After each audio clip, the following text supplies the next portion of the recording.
makes Wagner such an excellent military unit is that they have a lot of veterans from the Donetsk People's Republic and Lugansk People's Republic, that have been, that have 8 years of experience in combat, and the people that can be in a war for 8 years and still be alive, you can pretty much take for advantage that they know what they're doing.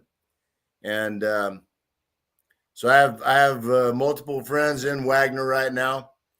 It's funny that, people, they say, oh, Prigozhin and Wagner and, oh, the mutiny, the revolt and la, la, la. But, Prigozhin and well, first of all, I'll say this, Prigozhin didn't make the call to go to Rostov. He said it was a council of commanders. He asked, because he's a very courageous dude. He spent a lot of time on the very front in Bakhmut with his men, but he's not really a combat commander. He's more like, the economic and political leader of Wagner, the ideological leader, Mm-hmm. And so his combat commanders, he asked them, what to do when Shoigu gave the ultimatum about everybody had to sign a contract with the MOD by the end of June. Right. And as he said, and I believe, his commanders are the ones who said, we're not going to stand for this. We're not signing it. And we're not, just going to disband and let dissolve all the work that we've done over all these years. And so, so that's the first point. It wasn't Prigozhin that made that decision. It was the combat commanders, pretty much who all of them, are heroes of Russia. They have the Gold Star, they're, the best military commanders in the whole Russian military without question, proven by their accomplishments. And then what they did, the FSB, which is like the Russian FBI, they investigated Wagner. They investigated Prigozhin personally. And they said we've opened a specific case on the charge of treason. And the next day, like the 26th of June, they said, no, we closed the case. There's no evidence of treason. That's against Prigozhin and Wagner. You think Alexander Lukashenko, one of the certainly smartest and adept at self-preservation head of state in the world today. He invites, Prigozhin and Wagner into Belarus. And Lukashenko has had several attempts at color revolutions against him in Belarus already. And they were pretty serious, pretty dangerous attacks, which he overcame. But if there was any question about the loyalty of Prigozhin and the soldiers of Wagner, Lukashenko, that's the last thing he would need would be for, some questionable military unit to come in. And so by Lukashenko inviting them into Belarus, that shows that he is literally trusting Wagner and Prigozhin with his life. And it don't get, it's like mountain climbing and who's going to hold the rope while you're, over the 500-foot cliff. You're trusting somebody with your life.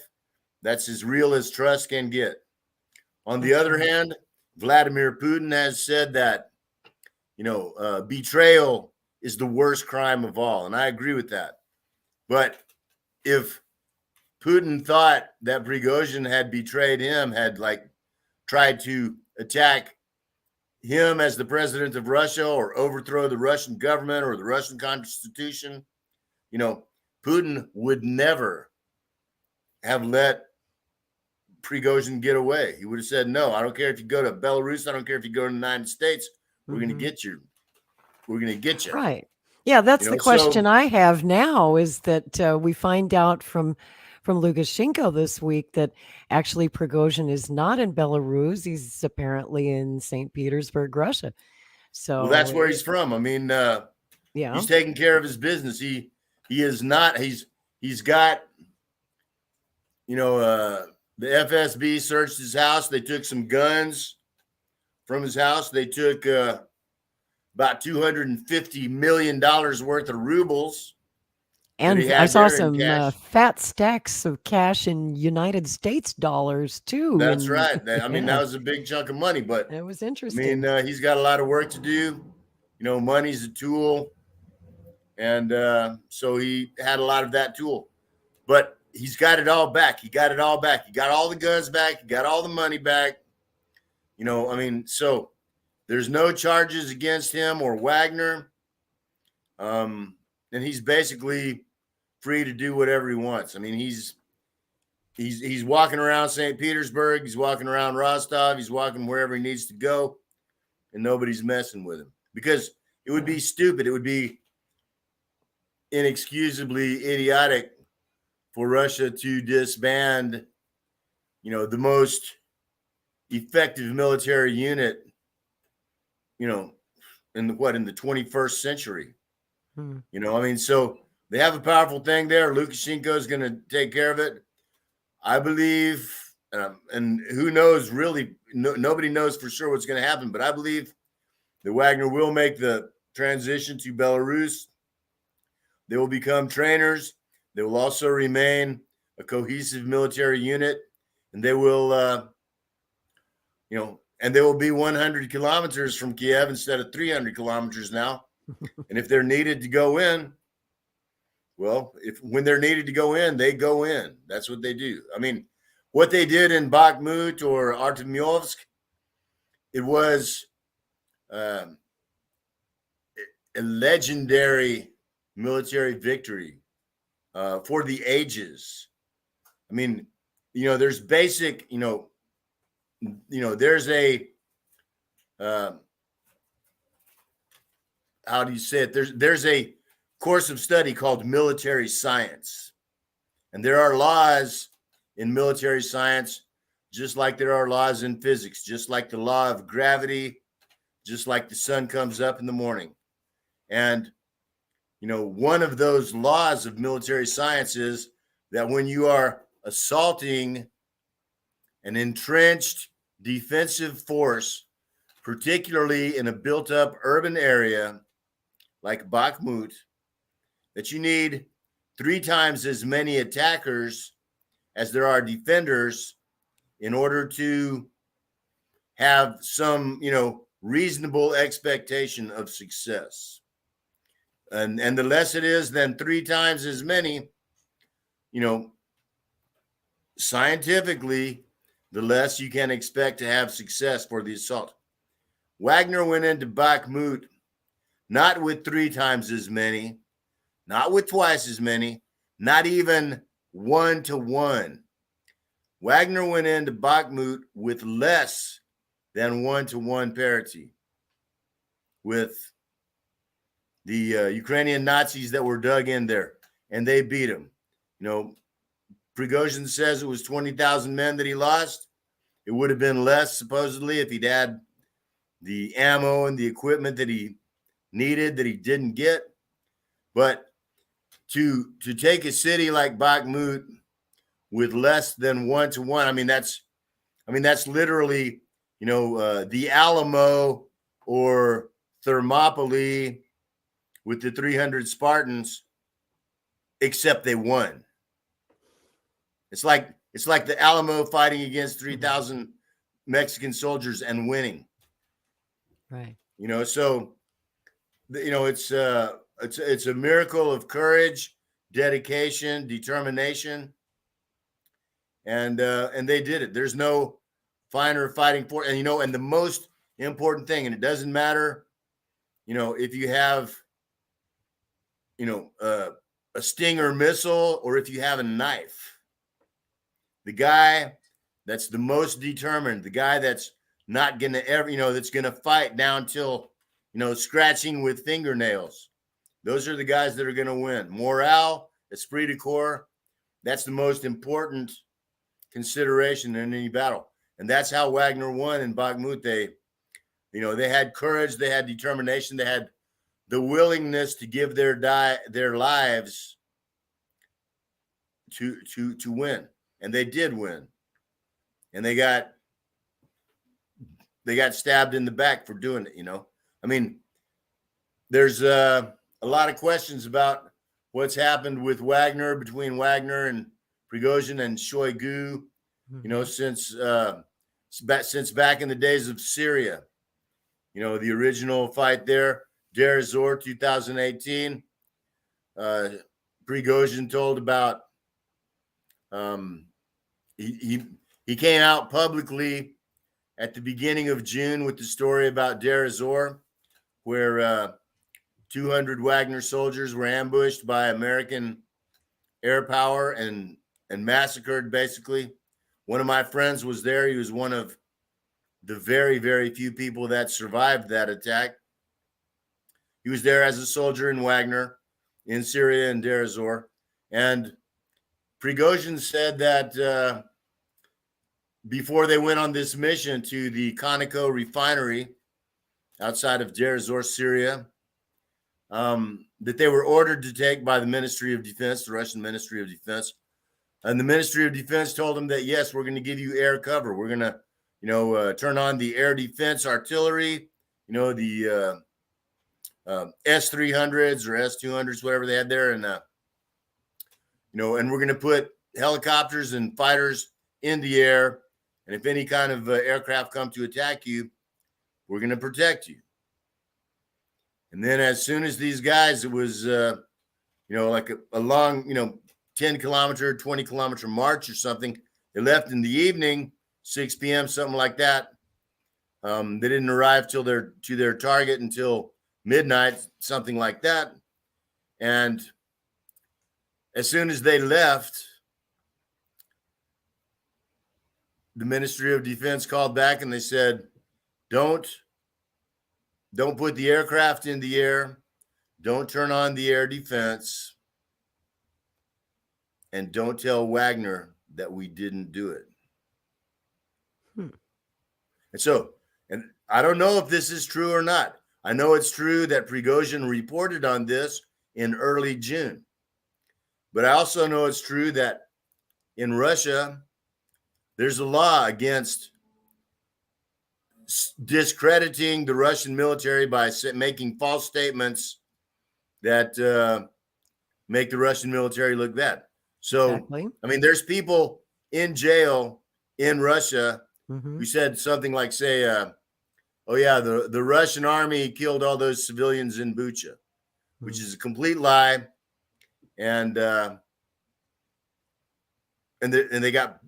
wrote it, they publicized it, and they got put in jail for it, as they should, because it's a lie, a provable false lie. So Prigozhin says this about Shoigu, and he went on to say that like a couple of months later, he met Shoigu at some big fancy function in Moscow, and he tried to ask him about it, and Shoigu basically told him, tough darts, little ranger. And so if Prigozhin said it, which he did, then it's either true or it's either a lie.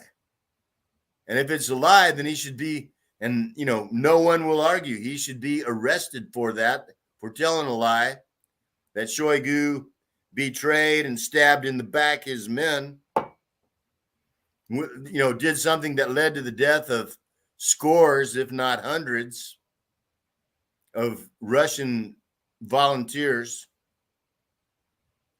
And so if he said it and it was not true, he should have been arrested for it the next day. And he wasn't. Right. It's all very confusing to us in the West. And I do want to point out that I just became aware as our stream was going along. I noticed that our viewers really dropped off. And I'm told that YouTube cut our feed for Yeah. some undisclosed policy violation, as censorship You know, platforms like YouTube love to do. So I just wanted to let people know, if you want to watch the show, we are on Rumble. You can catch it on my channel. Also, our second Maverick News channel is live on Rumble right now. We are also live on Twitter and Twitch. But apparently, YouTube did not like the show tonight, so they cut YouTube is our not a feed. big fan of me. I had an account on YouTube So for adult. 12 years.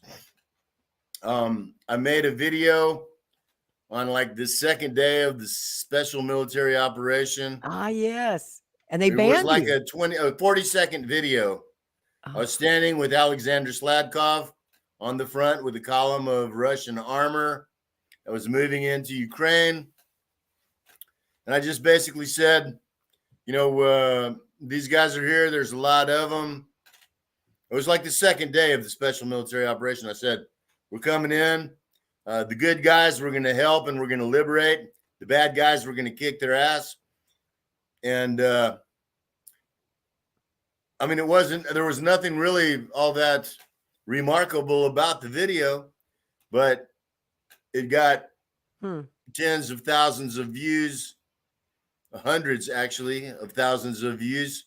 I remember. And then the next day, it was in the millions. And it went viral. And Jimmy Kimmel ran it the next day, saying, "Oh, look at this, this spunky little piglet here. He's in the Russian army, And so tens of millions of people saw that video. And then the next day, my YouTube channel is deleted. YouTube is owned by Google. Yep. Google is evil personified. What do you expect? Well, they've banned me too. I'm a graduate of the YouTube School of Being Banned and Censored. And it's all because every time I bring up the subject of RFK Jr., and I guess I can say his name now since we're not on YouTube, but it seems like if I even mention his name, I get banned. They call it medical misinformation. It goes to show that, the media today, it ain't even media. It's just, it's a joke, a tool of control, Right. Censorship, it's ridiculous, man. Okay, so it's out of control, Russell, here in the States. 2015, I got deleted from Twitter. 2017 from PayPal. 2018 from Live Leak, which was kind of a British version of YouTube. WikiLeaks. Yeah. 2019 deleted from Facebook. Me too. Because of the war, because of my war coverage. That's why I was banned from Facebook. Well, really, and the thing is, people these days that, and of course, I was on Facebook until they kicked me off. But I have to say that, I would be embarrassed to say that I was on Facebook today. Yeah, I don't want to go back. On. It's like people have to, the truth is out there. People have to look for it. It's not like the truth is going to actually just come. It's not going to come to you on the front page of the newspaper that lands on your front door every morning, That's right. Most mass media today is absolute propaganda. It's gaslighting, disinformation. It's the opposite of the truth. And so people have to look for it. I'm still on Telegram, which is kind of like the Russian version of Twitter. And I'm on VK, which is like the Russian version of Facebook. Yeah. So there, take that, Mark Zuckerberg. I've had 3 web pages. All of them got hacked. Wow. So I believe it. I do. People have to look for the truth, but it's out there. But, you're not going to find it on Facebook or on NPR or Or YouTube, hey, apparently. that that dude Simon Ostrovsky, that The used to guy work with for Vice, Vice? that did that. Yeah, He works for PBS now. of course he does. Yeah, perfect place for him to land. And So, speaking of fake news, the other big fake news story that we're being pummeled with this past week is the situation at the Zaporozhye nuclear power plant. Boy, that's a mouthful. I hope I pronounced that right. Did I pronounce that right? Zaporozhye, yeah, it's Zaporozhye. Okay, yeah, thank you. like Frank So Zaporozhye. Frank Zaporozhye. Good one. So, we're hearing and have been told all week that it's Russia's going to blow up their own nuclear power plant, stage a false flag, blah, blah, blah, blah, blah. I believe that the plug was pulled on that, most likely by the Western backers, because the PSYOP was exposed. The good news is we can use the free media.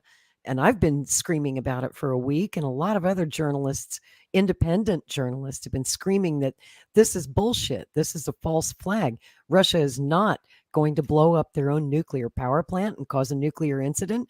They're not that crazy, folks.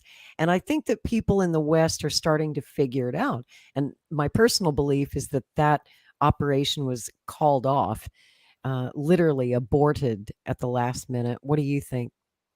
I think that there's a real possibility of that, and thank God if that's the fact. Right. They can still do it tonight or tomorrow. It's it remains a target. They've been shelling it for most of the last year since Russia took it over. This dude Rossi from the IAEA has been there himself several times. He's got guys there on a continuing basis. Another like ridiculous, contemptible lie from this dude Rossi. He's been there. He's like, yes, the nuclear power plant is being shelled, but we don't know who's shelling it. And that's a lie that, and it's like he tells this lie and he knows that we know he's lying, and yet he still tells it. And it's like it's getting paid to. I've been in Donetsk for almost 10 years now. I have quite a lot of experience at looking at the craters made by incoming artillery rounds, and I can tell you that just like an Indian tracker looking at a footprint, it's not a question. I mean, you can say, okay, look, this is the footprint of a guy that's walking with bare feet. This is the hoof print of a horse. This is the paw print of a dog. And you can't say, oh, I can't tell if it's a horse or a dog or a person, And when you look at the crater of an artillery shell, you can tell.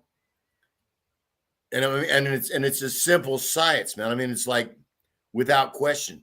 You can look at it, you can look at the size of it, and you can tell what the caliber was. And by the caliber, the maximum range that it can be fired from. And by the shape of the crater, you can tell where it came from within 15 or 20 degrees. Because the way, artillery shells very rarely come straight down. They usually come at an angle. And from that angle, from when they hit, you can look at the hole. You can look at the way that the shrapnel spreads out. And so you can tell how far away it was and what direction it comes from. So to say that we can't tell whether who's shooting at the Zaporozhye nuclear power plant, it's like saying, I can't tell which is the front end of the car or the back end of the car. Right. I mean, it's ridiculously stupid. And of course, a lot of people don't have experience looking at artillery holes out in front of their houses like the people of Donetsk do. And so it's understandable that they could be misled or confused. But those of us who do have experience, who know that anyone with any sense, and a day or two even on the front line, looking at the results of artillery attacks, I mean, it's without question, I mean, and so, the United Nations it's a compromised organization. The IAEA, the ICC, the OPCW, these are all simulacra, they're fake, pretend versions of what they're supposed to be doing. And they don't do at all what they're supposed to be doing. They do the opposite of what they're saying that they're supposed to be doing. That's right. And I saw a report on RT a few days ago. It was on July 5th. And their top story was, the imminent attack on that nuclear power plant. RT was reporting to their people that, this is going to happen today. And then it didn't. And I know that you have some questions yourself about RT and some of the Russian media about its trustworthiness as well. We know the Western press can't be trusted, but what are your feelings on the Russian media and how accurate do you think their reporting is on the war? Well, I have several friends that work for RT. Mm-hmm. Me too. And everybody misses the story sometimes, but yeah, of course. But generally the bigger things are more, politically, socially, like informationally, economically, the more like pro-Western they are. I mean, there's, really, there's two different parts of Russia. There's St. Pete and Moscow, and then everything else, I mean, and, I've been to Moscow a lot of times. I've been to St. Pete. I've been to Grozny. I've been around Russia a pretty fair amount. And it's a whole different world in Donetsk than it is, in Moscow, definitely, or St. Pete, or, even Rostov. Mm-hmm. And Rostov's a pretty cool town too. I've been there a lot of times. I like it. It's a tough town. It's like the Russian version of Houston. Interesting. I understand it's basically just one big military base, right? No, not at all. Not at all. I mean, it's it's a major city, well over 1 million people in just the city, and then they're like the metroplex around it. It's I mean, it's a historic city. I mean, it's well, it's older than the United States. It's been around for a long time. It's a tough city. I mean, as far as like gangster cities, they say that Odessa Mama, Rostov Papa. And Odessa has also been known for centuries as like, kind of like, Marseille in France, it's like the, or Rotterdam, I mean, it's one of those port cities where a lot of shady stuff goes on. Shanghai would be another example.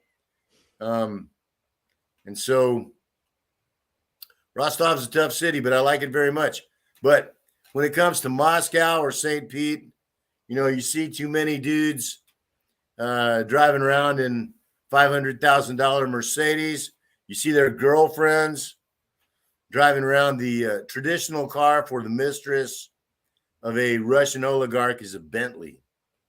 So, you see these chicks driving around, not just driving around. They like to park, like right in one of the lanes of the street. They just park in a lane and make a traffic jam for, a couple hours while they go in and get some, Botox for their lips or something, and they drive Bentleys. I mean, so Yeah. it seems to me that the real war that's going on, I mean, beyond anything about Nazis and like that, which is real also. I mean, there's real Nazis here, real Heil Hitler Oh, Nazis, yeah. torturing, murdering. And they've been there Bastards for trying to kill 100 us. years, long before anybody ever heard of Adolf Hitler or the Nazi Party.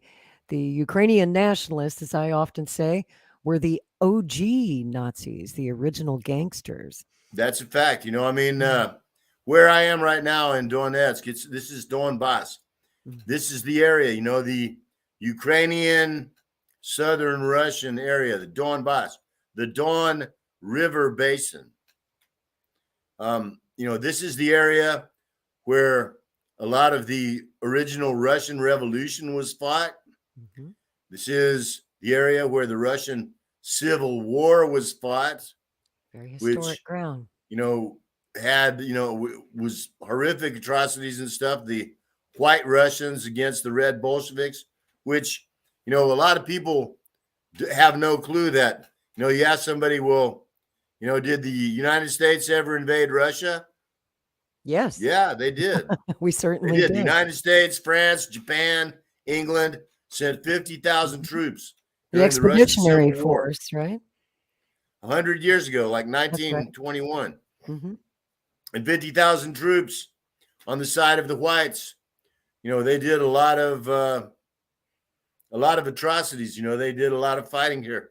And so, this land. Even then, also, we were trying to affect regime change, basically. We were exactly trying to, even back get then, rid of 100 the years Bolshevik ago. government. And when the German Nazis invaded the Soviet Union, they occupied the city. It was Donetsk was then called Stalino. Mm-hmm. And the German Nazis occupied it for 700 days. That's less than 2 years.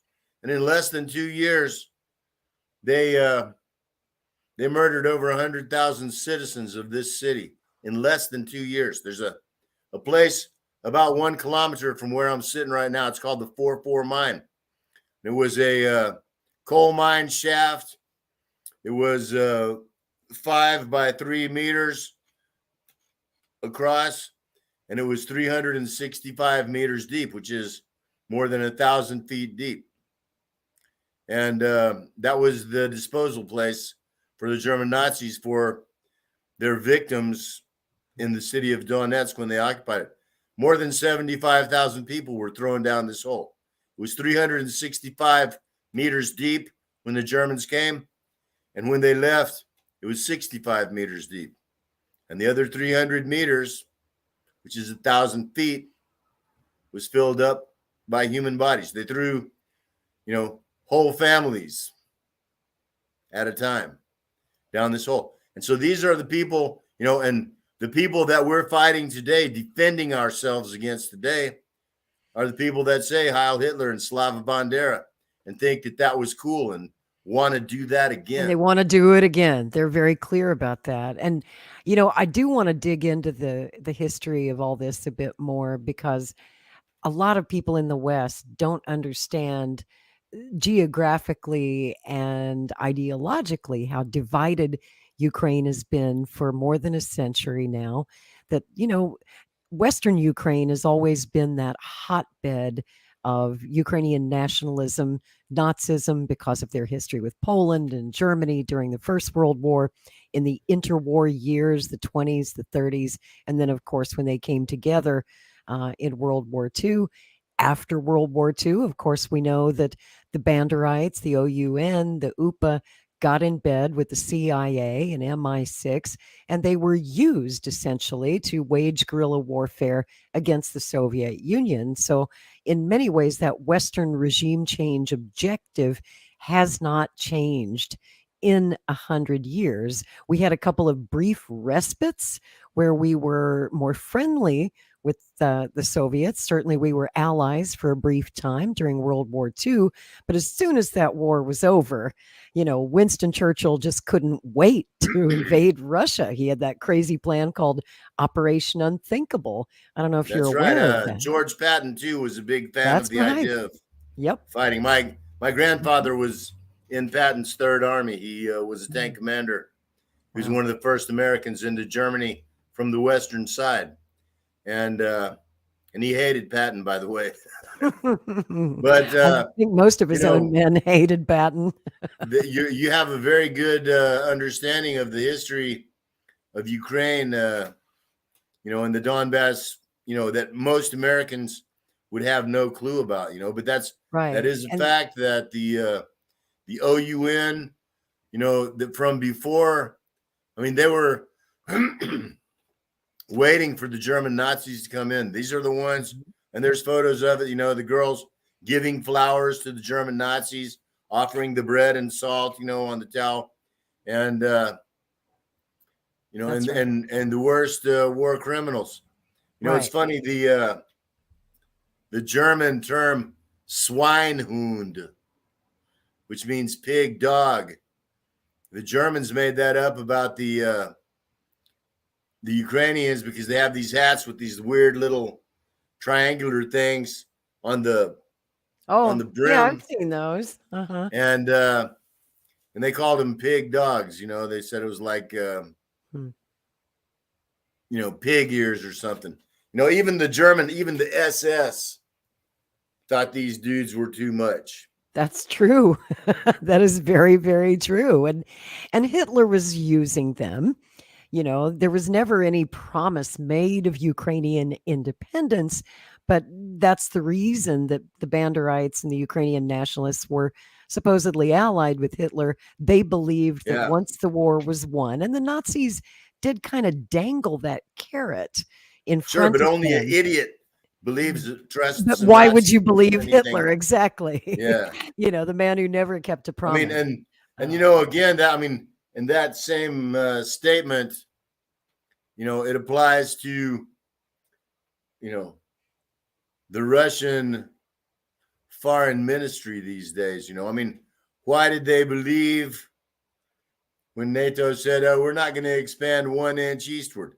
Why did they believe when, the Minsk I agreement, the Minsk II agreement? Why did they, a couple of weeks ago when the African presidents came to visit Moscow, and Putin showed the treaty, that supposedly was signed back in March of 2022, where, the security agreements were made. The Ukrainians signed it. The Russians signed it. The Russians moved back from near Kiev, from Bucha, and it's based on this agreement. And as soon as they did, Boris Johnson came and said, "No, we're not agreeing to that," and they threw it right out the window. How many? It's like the old Charlie Brown, where he goes to kick the football and Lucy's holding the football. And every time he comes to kick it, she moves it and he lands on his back. How many times? Many times. And, and it's like so many things, at some point, you can't really say, "Oh, they're so stupid." You can't say they're stupid anymore, because when they do the same thing and get the same result every time, it's not that they're stupid, it's that they're doing it on purpose. Well, that's very interesting, Russell, because I've long had a question about this, and I've posed this same question to a lot of different guests on the show, including the Russian ambassador to the UN, Dmitry Polyansky. I've asked Scott Ritter about it. I've asked Kevin Michelizzi about it, asked John Mark Dugan about it, and I want to ask you too. It seems to me, and especially I want to ask you because you really know your Soviet history. And during the Soviet Union years, post-World War II, during the Cold War, the Khrushchev years, and I guess, Later, you could maybe lay some blame on Brezhnev for not dealing with this Ukrainian Nazi problem. I mean, they got Bandera, KGB assassinated him in Munich in In Munich, 1959. yes. And yes, they were able to capture and imprison many of them, but still, Khrushchev gave Crimea back or gave Crimea to Ukraine. Khrushchev himself was Ukrainian. He lives Gorbachev. here. He lived in Donetsk. He lived in Petrovsky district in our house and near where our house is. No kidding. Wow. He was a coal miner. Yeah. In Donetsk. That's right. So I was curious to get your thoughts on that. It's where and how and why the Soviet Union and then later the Russian Federation failed time and time again to deal with this problem on their doorstep for 60 years. They and we're worked still very hard to with deal with it. First of all, I mean, in the 10 years after, the end of the Second World War, when the OUN and OPA were still active in the woods around, like that. I mean, I think they killed like 100,000 got a lot of them. Nazi rebels, I mean, and these guys, they really were the worst. I mean, besides maybe some of the Japanese, but the Ukrainian auxiliary units were among the very, very worst of the war criminals of the whole Second World War. I mean, the things they did, normal people can't even imagine, and don't want to hear about, and I mean, and it's beyond question. I mean, there's photographs, there's historical documents beyond any question about what they did. And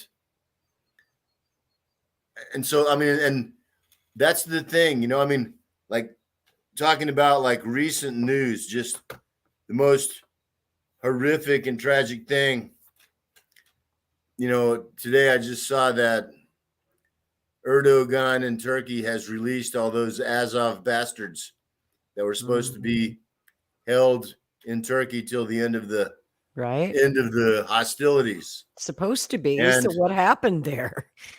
Well, I can tell you what happened is the Russian diplomats got ass rammed, right there in public, and I got to say that, as bad as, I mean, let me put it like this, as incompetent as the military situation has been dealt with by the Russian Federation, Ministry of Defense, over the course of the special military operation, and before that too. I mean, okay, so as incompetent as that has been done, as many egregious mistakes have been made, as many opportunities have been lost, as many chances, as many failures to do what needed to be done have happened. And the same thing you can say with the economic war, which economic war, military war, it's the two sides of the same coin. You can tell exactly how the Donbass war is going by looking at the exchange rate between the Russian ruble and the U.S. dollar. Good point. And the more rubles it takes to buy the U.S. dollar, the less Russia is winning. And at the same time, I mean, as bad. I mean, the Russians left $300 billion U.S. dollars in foreign exchange and gold reserves in other countries that has now been frozen by those enemy countries. Right. And the Russian central bank, instead of saying, if they owe Canada $50 million for, I don't know, whatever, instead of saying, okay, we'll go ahead and take it out of that $300 billion that's frozen there in Canada, they go ahead and pay it. I mean, and so the economic war and the military war have both had terrible shortcomings, mistakes, and failures, you know. I mean, and again, to the point where you have to ask, is it possible for anyone to be this stupid, or are they doing it on purpose? But in the diplomatic front, you know, the treaties that Russia has signed, you know, particularly, you know, over the last 20 years, you can't name one where they didn't get just completely screwed to the floor, you know. And so now there's talk, oh, you know, in the fall we're going to have peace negotiations, and we'll just take Zaporozhye and Lugansk and Donetsk and Kherson oblasts, and then we'll make the peace. And that's not the peace. That's the humiliating defeat. And and it still doesn't solve the problem. Russell, this is the argument that I keep making, and I would think you're going to agree, is that the problem has always been the Nazis, the Ukrainian nationalists, and they're not going to give up. You know what? I don't agree. It's not the Ukrainian Nazis. It's the American and European Nazis. Yes, you know, and we're backing the Ukrainian ones. Here it is right here. Yes. This whole war, it's not Ukraine against Russia. It's, you know, it's not even NATO against Russia. This war is the war of the parasite class, the global parasite class, against humanity. That's exactly what it is. I mean, and, you know, Donbass and Syria, those are the spear point. You know, Yemen, I mean, there's a few other places, Yemen being one of them. You know, Palestine as always, but it's the parasite class. I mean, you know, anyone at this point that doesn't understand that there's a real depopulation project in effect right now, you know, by this time, you know, if they don't understand that, then they're not really educated enough to have an opinion or be qualified to have an opinion, because I mean, it's so obvious, you know, the whole thing, you know, the destruction of the food sources, you know, the whole thing with the the shot, which I guess we can say since we're not on YouTube anymore. Yep, but you can talk about it now. You know, we're off YouTube. You know, that's the thing. I mean, anyone that doesn't understand at this point that the vaccine was an intentional poisoning of this generation and future generations, you know, I mean, it's like, how can you kid yourself? I mean, the dude, like last week, he was 30 years old, big bodybuilder, some dude, he took 4 shots and he kicked over. He died from a heart attack at 30 years old. Mr. Health Nut, you know, I mean, how many soccer players and, you know, elite athletes just kicked over because of that? And so obviously that's a deal, you know, I mean, the war here, the war of attrition. Oh my God, you know, it's depopulating Ukraine, and a whole generation of Ukrainians are dying. It's the generation and all future generations. Right. You know, and it's so at this point it becomes clear, you know, and the billionaires in Russia are as much the enemies of humanity as the billionaires in America, in London, in China, in South Africa, anywhere, you know, I mean, I'm a Russian Orthodox Christian and a communist too, but I'll tell you that, you know, the love of money is the root of all evil. You know, it's funny the way that which is, it's actually a verse from the Bible, the words of Jesus Christ, and it gets shortened and changed around a lot in English, you know, and, you know, you hear it all the time. Oh, money is the root of all evil. And that's not what he said. He said the love of money is the root of all evil. And indeed it is. And the people today, in Russia that are making money off of this war. I mean, you know, they're the biggest enemy of the Russian people is the oligarchs and parasites in Moscow today. And I Right. mean that. And they're the enemies of the future of humanity. And it's not necessarily very safe for me to say that, but Yeah, I was going to say be careful because I know it's there this are laws in Russia it and you is the can't truth, you criticize know. the And I war. mean, and I've said But what you're since saying is true, and also I wanted to ask you as a communist because I know that the communist movement there is great division among communists, particularly in Europe. That, for example, in Russia, the Communist Party is the second biggest party in Russia and generally supports Putin. Generally, is not opposing him anyway.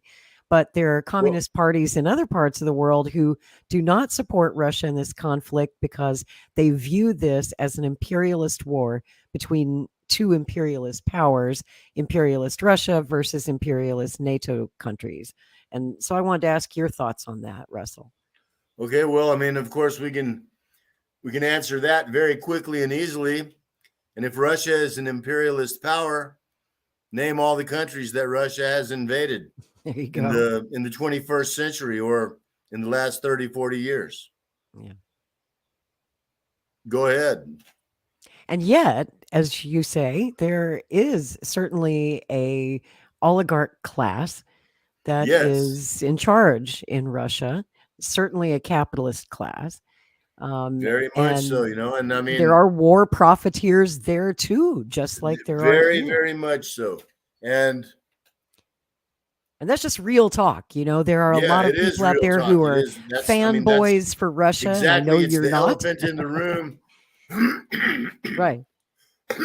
And I know you have to be careful what you say, and I don't want to get you in trouble Well, I mean, with the you with the know, government. I'm not the kind of guy that's careful about what I say. I say what I think, That's and why I we don't care love who you. likes it or not.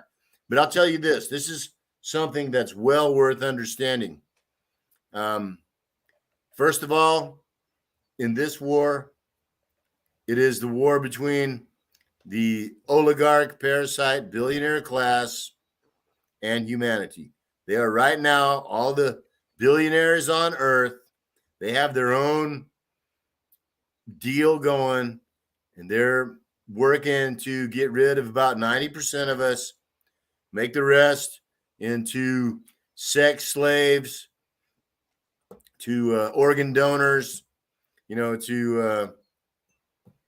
whatever for dinner, And so every billionaire on this planet is a thief. No one can work hard enough to actually earn $1 billion, which is $1,000,000,000. No one, I mean, I used to be uh, a tree trimmer, and I made $50,000 a year. I made $1,000 every Friday afternoon. And to do that work, I had to risk my life. It is the most dangerous job in the United States, by the way, if you care to look that up. It is the most dangerous job. It takes courage. Actually, human beings are born with two instinctive fears, one of which is the fear of falling. So, to be able to overcome the fear of falling, you're able to overcome any other fear, because all other fears besides the fear of falling and the fear of sudden loud noises is the other instinctive fear. So it takes courage. It takes uh, physical strength, tremendous physical strength. Back in 20 years ago, I was like Tarzan, man. I was like Johnny Weissmuller. I was swinging through trees with a chainsaw. And also it takes real skill. It takes the ability to think um, in three dimensions. We weren't like just cutting down forests. We were cutting down big trees in between houses, where I had to put each little piece, in between a couple of meters. And I made $50,000 a year doing that. So what billionaire, who Bill Gates or Elon Musk or anybody else, how smart do they have to be? How tough do they have to be? How hard do they have to work to make, 200,000 times more than I did doing that kind of work? So, every billionaire is a thief. You can make $1 billion by stealing it or by scamming it somehow, but you can't make it by working, by earning it. And so, here's the thing. It's very interesting. From the beginning of 2022, the beginning of the special military operation, to the beginning of 2023, according to Forbes magazine, Russia had 22 new billionaires in 1 year. They went from 188 billionaires to 210. In the time of war, in the time of, when people are, grannies are sewing socks for the soldiers at the front, guys are taking, collections to make, to buy some gloves or flashlights or a drone or whatever, for the soldiers on the front. 22 new billionaires. So of the 210 billionaires in Russia, their collective wealth increased by 150 billion in just that 1 year, from 22 to 23. And then there are the lower level grifters too, not just the big oligarchs. Listen, that's not their total collective wealth. That's how much it increased in 1 year. Jeez. And that's $150 billion. And understand that the entire military budget for the Russian Federation, do you know what it is annually? No idea. 75 billion. So these billionaire parasites increased their wealth by the amount that was 2 years of the whole military budget of the Russian Federation, $75 billion. Do you know how much the U.S. military budget is? I've lost track, hon. A long time ago. It's around 800 billion. About 800 billion. More than 10 times as big as the Russian military budget. Yeah. And that's just the U.S., not NATO, just the U.S. So, I mean, you see there, when these kind of parasites, they make money on war, and so they want the war to continue. I mean, there's a reason that, the railroad bridges across the Dnieper River have not been blown up. And that's the main way of transporting soldiers, ammo, equipment, everything. That question has crossed my mind too, Russell. Well, it's crossed a lot of people's mind here. And those bridges are still there. Mm-hmm. And the reason that they're still there is because $700 million a month worth of Russian products go west across those bridges to Europe. And so, again, the parasite class that's making the money, they're the ones that are saying, no, we can't blow these bridges. We'll send in another battalion of guys to defend the front. But just because those trains that go west with our, whatever, our samovars or whatever it is the Russians are selling, I mean, and this $700 million a month does not include in any way the gas or oil. I'm not talking about petroleum. I'm talking about just like regular products, like, shirts or matches or whatever that are made here that are sold there, Yeah. And so the biggest danger to the Russian hope for victory in this war against 21st century fascism is the parasites and collaborators in Moscow. And I'm not saying that Vladimir Putin is one of them. Right. But And you're I'm saying he not needs to saying, clean his own house. Is that what you're saying? well, I'm not saying that he is one of them. I am not saying that he is controlled by them. I don't believe that at all, and I'm not saying it. But it's beyond question that obviously he does not control them, and he needs to take control of them. I mean, well, it just gives the this West is a more battle reasons for to the future of criticize him. humanity. Yeah. And so, and definitely for the future survival of Russia. I mean, Russia, Yugoslavia at one time was one of the most successful Eastern Bloc, post-Soviet countries. And I mean, Libya at one time was the most successful country in Africa with the highest standard of living. I mean, so the danger is real. Russia stands as the biggest obstacle to what the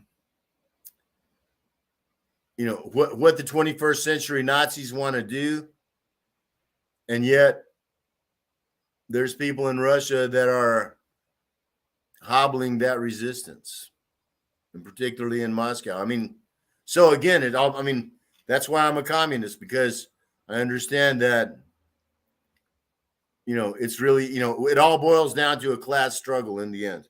That's right. And I want to tell you that I don't know if you saw, but the first time I ever voted for president in 1988, I voted for Ron Paul. Ron Paul, Libertarian Party. my guy. Yeah. 88. That's right. His The first last time. time that I voted was in 2000. I voted for Ralph Nader for the Green Party. Right. And then after that election, I understood that, voting in the United States, the U.S. election system is completely rigged, and I understand. And RFK Jr. is a charismatic guy, but he's not going to change anything. Voting in the United States is a game for suckers. Anybody that. You know what Mark Twain said about voting a long, long time ago, don't you? Yes, of course I do. And it's true. And what he said, I mean, it's like, if it changed anything, they wouldn't let you do it. I mean, it's rigged from the get-go. The way that I voted in 2000, and then I saw, Bush rigged the election, stole it from Gore, who wouldn't have been any better than Bush. Yeah, he was a real scumbag. Two wings, same bird. Yeah, but voting in the United States, it's like a form of political masturbation. It feels good for a minute, but it doesn't change anything. It's a complete fantasy. And in the end, it just leaves a mess that somebody has to clean up.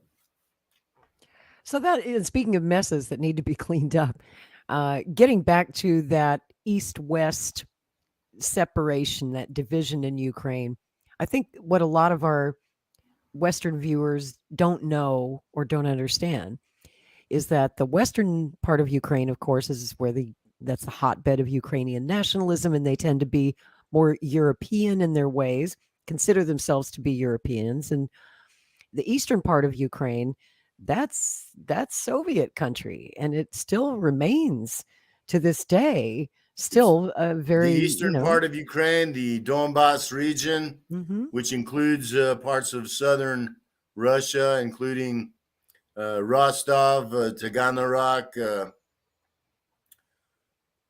There's a poster that was published 100 years ago, more than 100 years ago, 1921, right after the Civil War. And it was a map of Donbass, of southern Russia and eastern Ukraine. And it said, Donbass, serce Russia. Donbass is the heart of Russia. Mm-hmm. And this is from 1921. This is in the days of the Soviet Union. Right. And it didn't say Donbass is the heart of Ukraine. It didn't say Donbass is the heart of the Soviet Union. It said Donbass is the heart of Russia.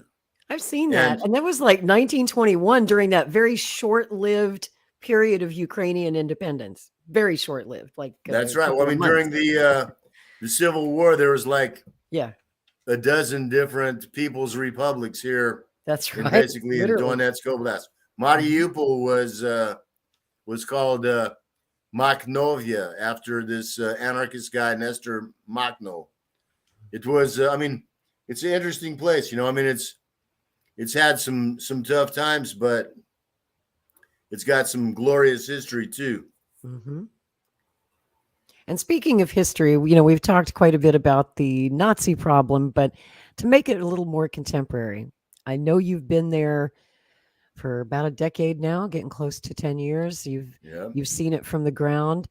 How widespread is fascism in Ukraine today? It's well,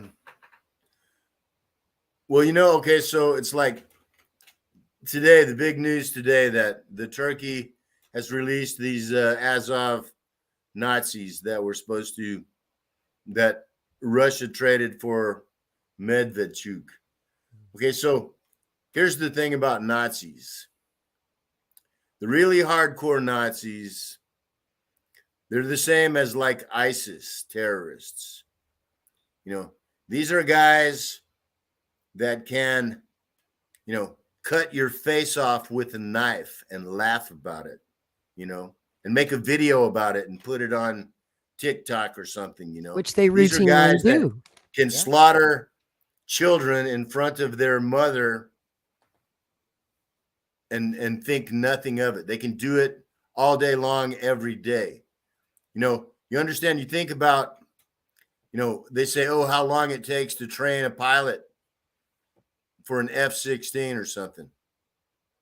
But think how long it takes to train someone that can butcher little children, you know, to totally remove their humanity, to make them, you know, so brutal that they look at, you know, another human being as like, you know, like you look at a fried chicken or something, you know. Turns my stomach. And that's the dudes that just got released.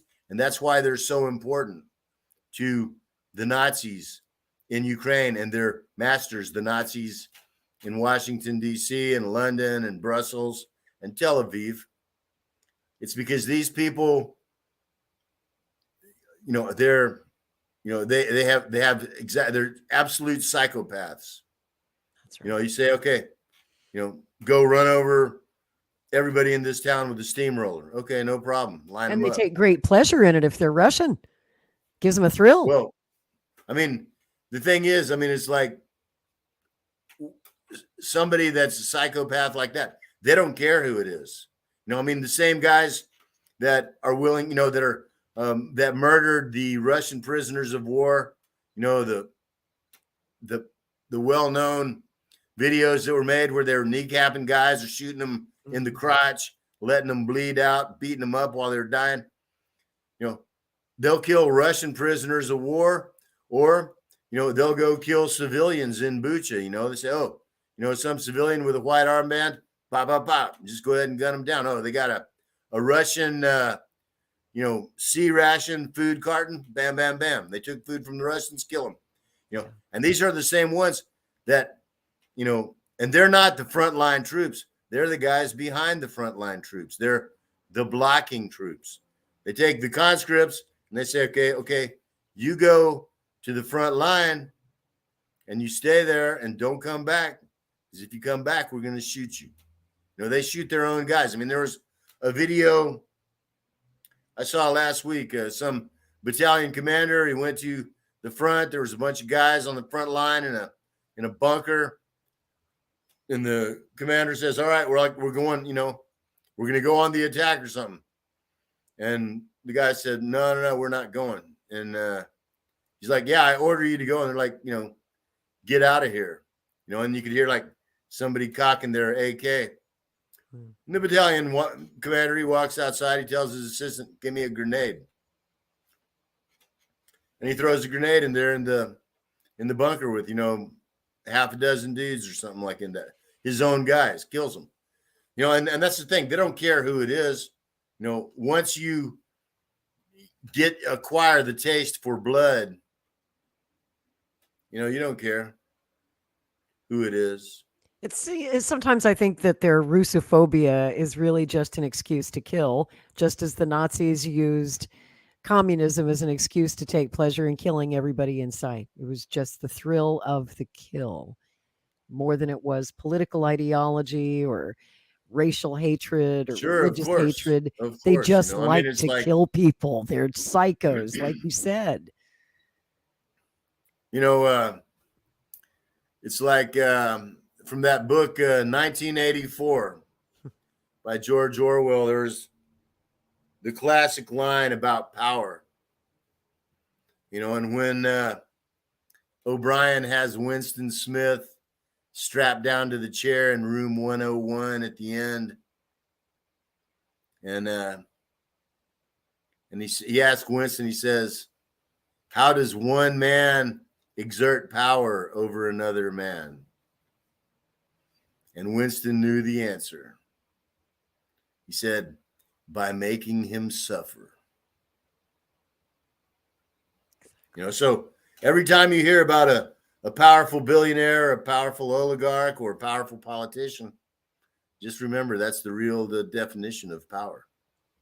That's right. And, of course, here in the West, that's the reason I'm off YouTube right now, probably. I am frequently accused of being a Putin puppet, a Putin stooge, a pro-Russian mouthpiece. Now, I do support Russia in this conflict, but I'm not one of those fangirls who says that everything Russia does is great or Putin's the greatest thing ever. And we do have a lot of those in the West, and I think some of them are frankly running a very good grift. I'm not going to name any names.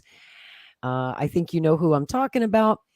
And, they're selling a vision or a version of Russia that honestly is a lot of propaganda. I don't believe a lot of that. I'm trying to be honest with my audience. And that's one of the reasons I wanted to talk to you, because you're not a bullshitter and you're not a Russian fanboy. You are very sober in your analysis and you know what's going on because you're actually there.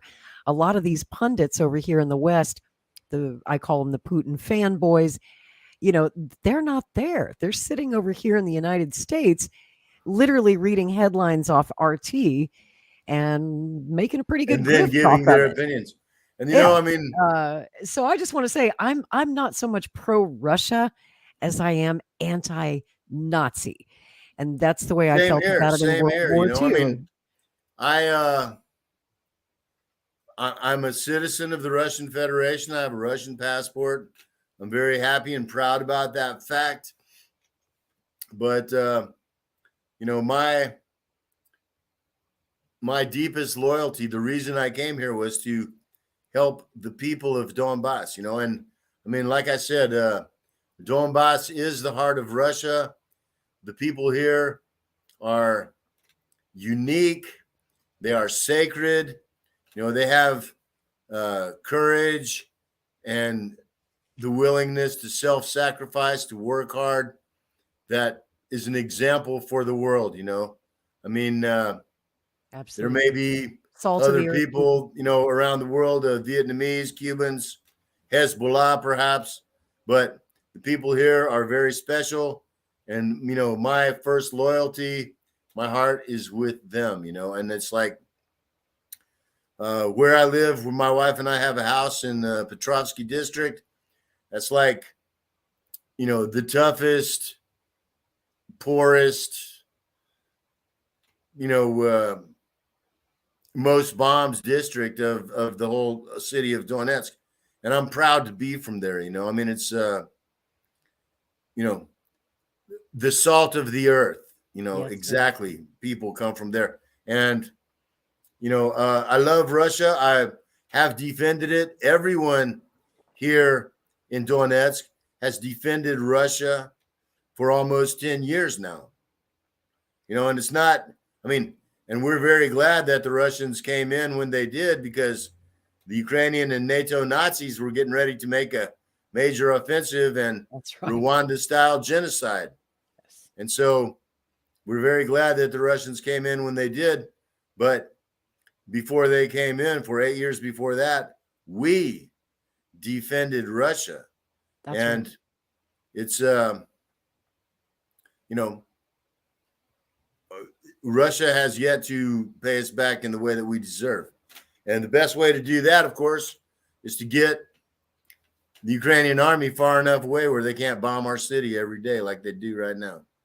That's right. Which leads me to ask the obvious question. I know you're in a war zone, but what's going on right there in Donetsk lately where you live?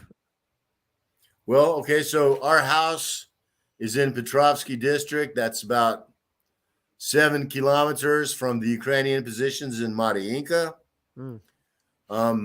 We have not lived in our house for about the last year because of very heavy shelling. Our house has been damaged 3 different times by artillery shells, not direct hits, but shells that, heavy 155, HIMARS, 152, very heavy artillery.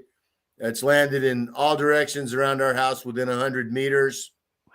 Just the shock wave, can break the siding off your house. And we've had shrapnel come through the roof, come through windows, stuff like that, So we are staying right now in an apartment in the center of the city, which is, also under heavy shelling, but not as bad as in Petrovsky district, So I go to Petrovsky, every day or every other day.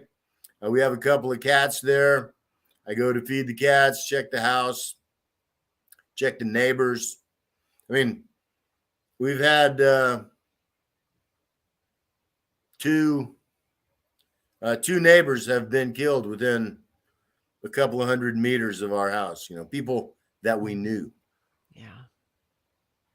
So, it's no joke. It's a serious situation. And I can't imagine. It's a miracle that the people here still can stand it. Yes. It's 10 years of real war here. And, people, they say, oh, it's a post-traumatic stress or something.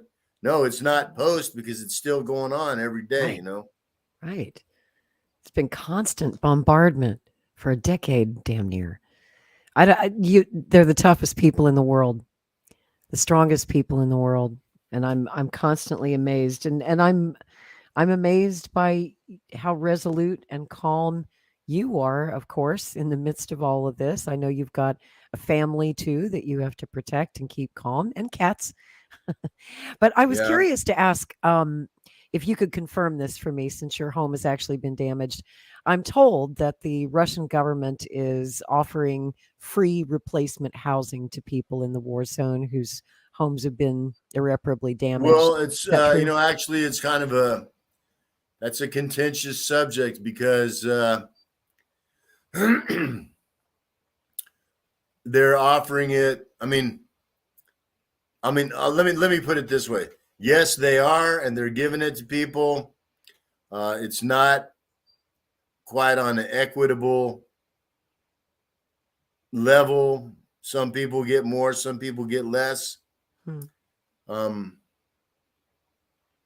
It's like the rebuilding of Mariupol.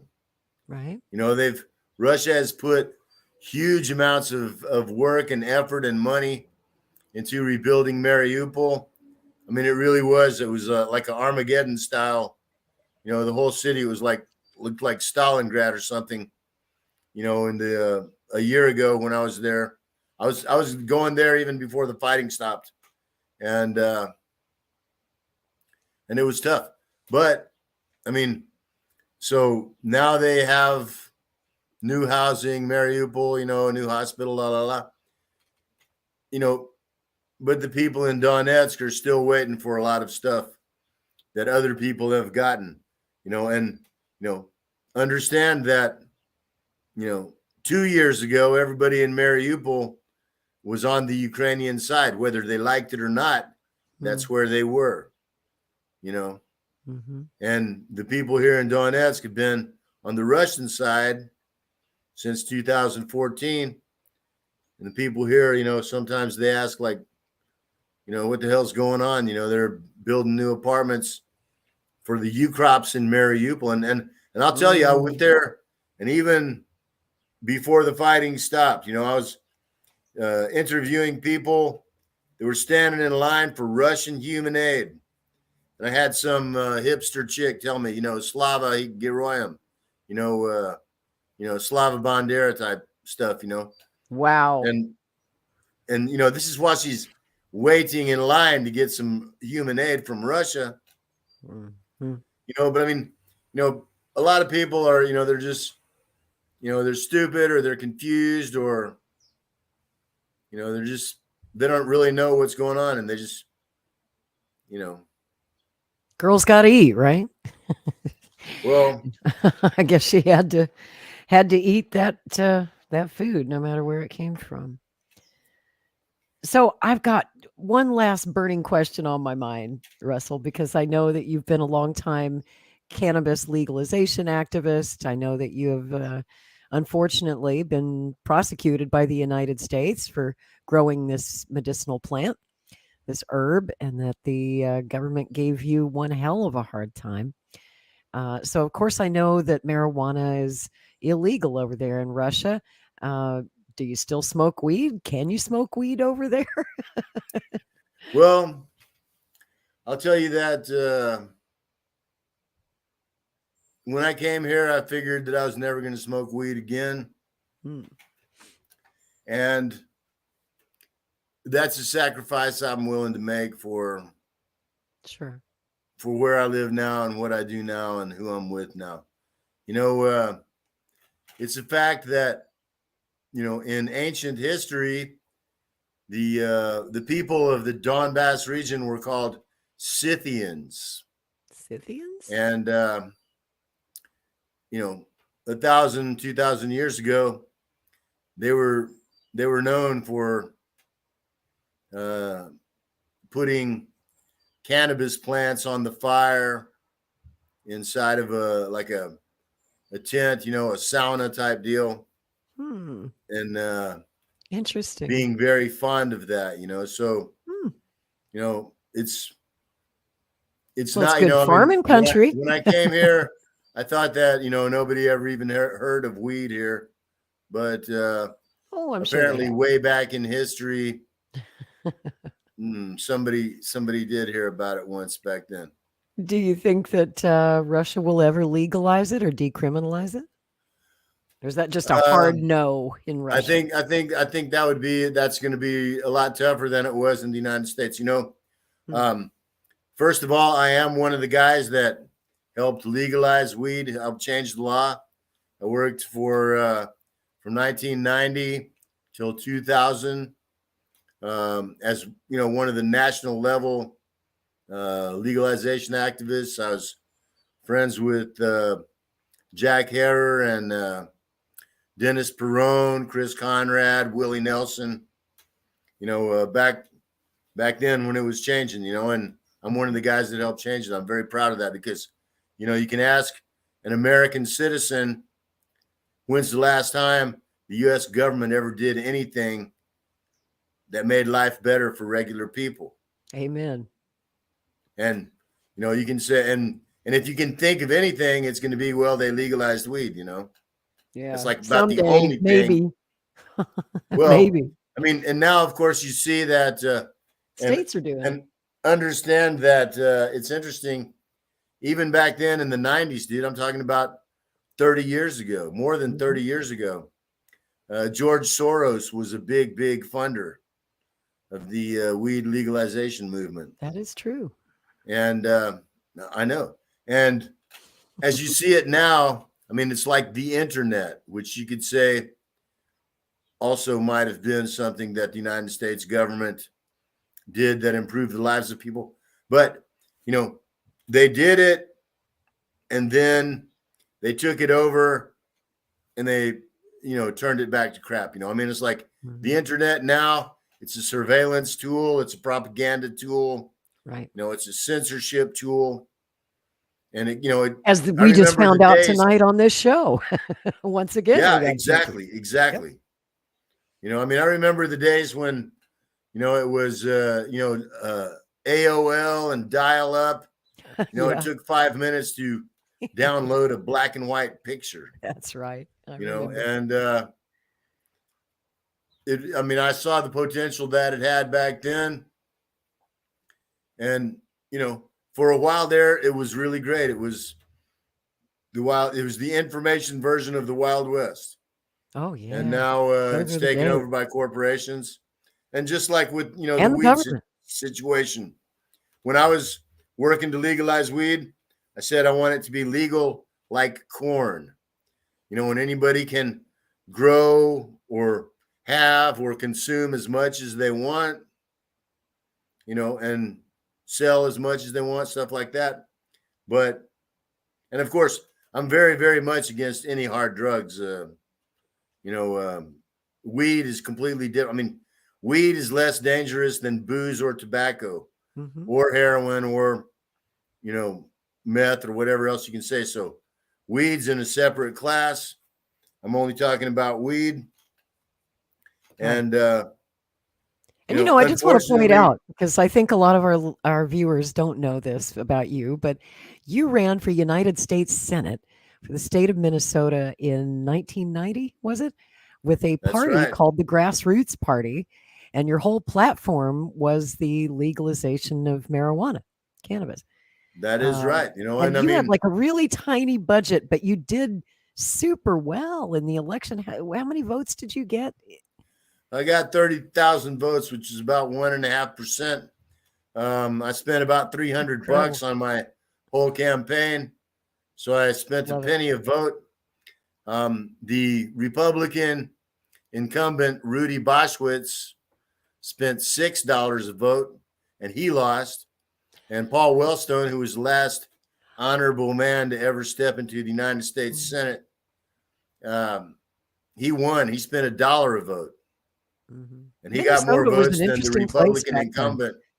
And that was around the same time that Governor or Jesse Ventura ran for governor and actually won as an independent. Actually, yes. That was some years. That was about 8 years before Ventura ran. So there was always that independent movement up there in Minnesota that was so strong. Well, it's Minnesota is a really cool state, man. It is. It's highly educated. It's very Scandinavian influenced. The people there are smart. They look out for each other. And I lived there for 7 years and I really loved it. Oh, yeah. If it wasn't for the cold, I'd love to live there too, but I'm just too much of a Texan. I can't handle the cold. You're handling it pretty well. You're over there where it gets real damn cold. How's that for a South Texas boy? How do you? It's free air conditioning, man. I love it. That's awesome.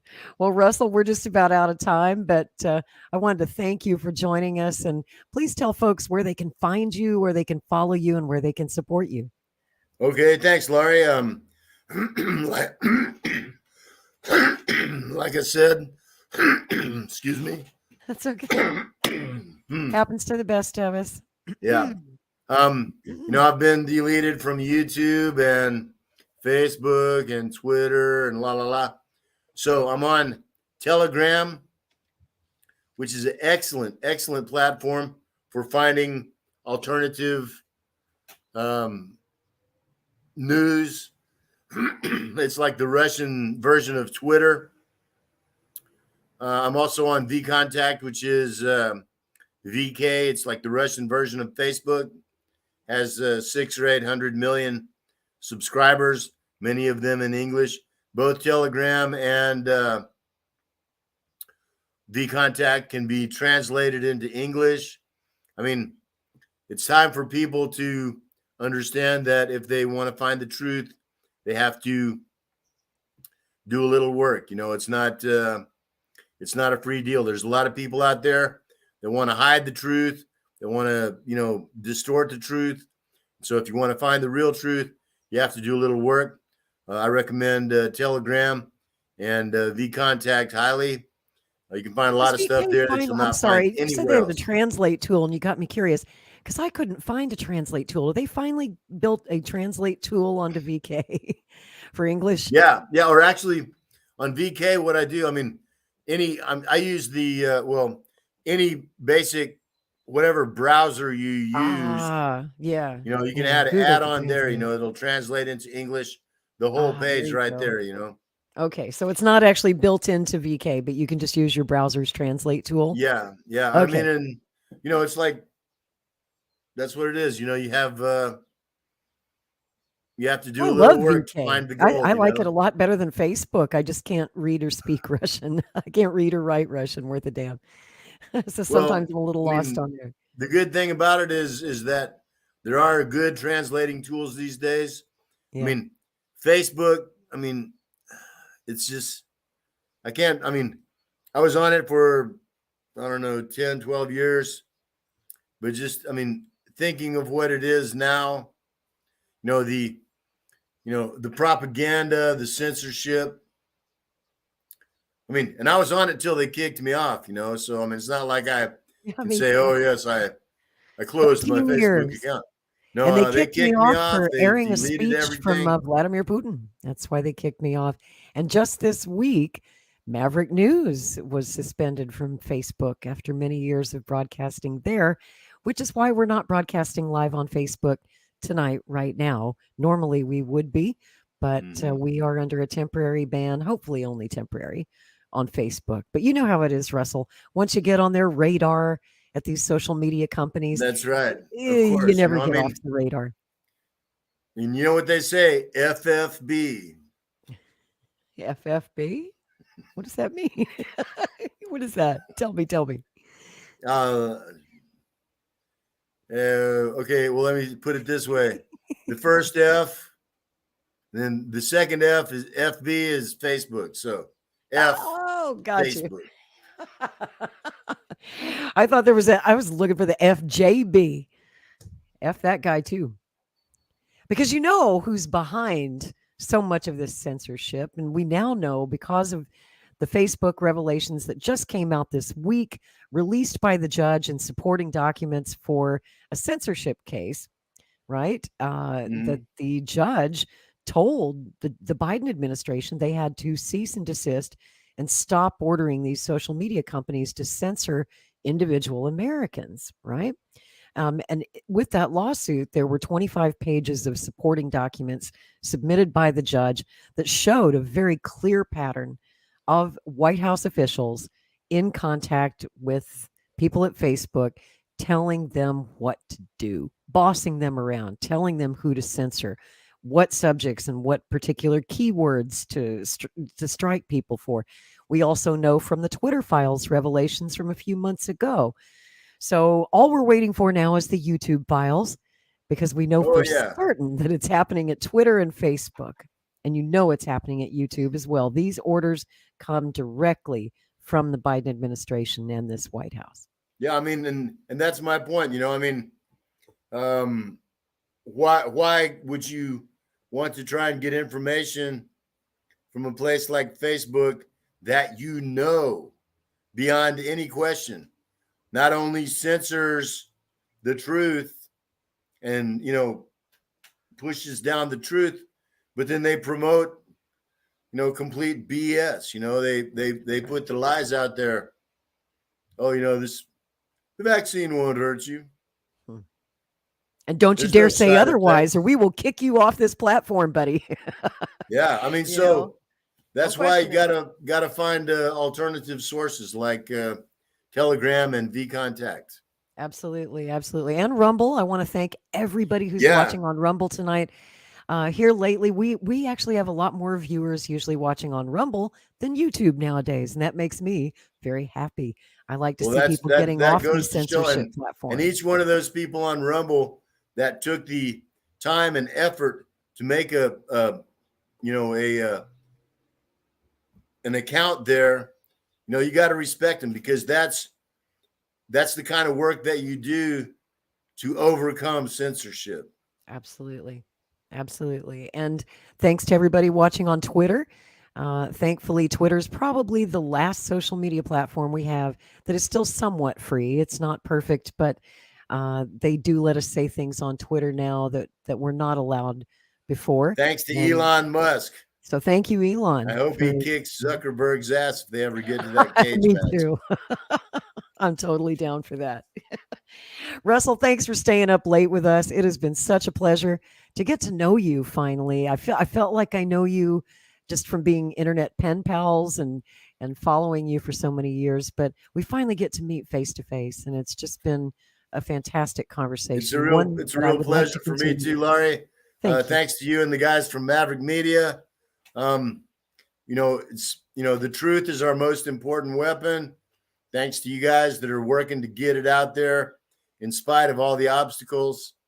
And, together we can make a better world for everybody. And that's the whole idea. Peace. Love you, brother. Take care. Be safe. Okay.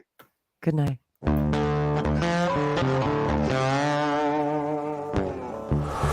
In a universe full of ideas, we draw lightness from the dark to a place where opposites attract. Right meets left, positive touches negative, sparking an explosion of truth. Because politics makes strange bedfellows.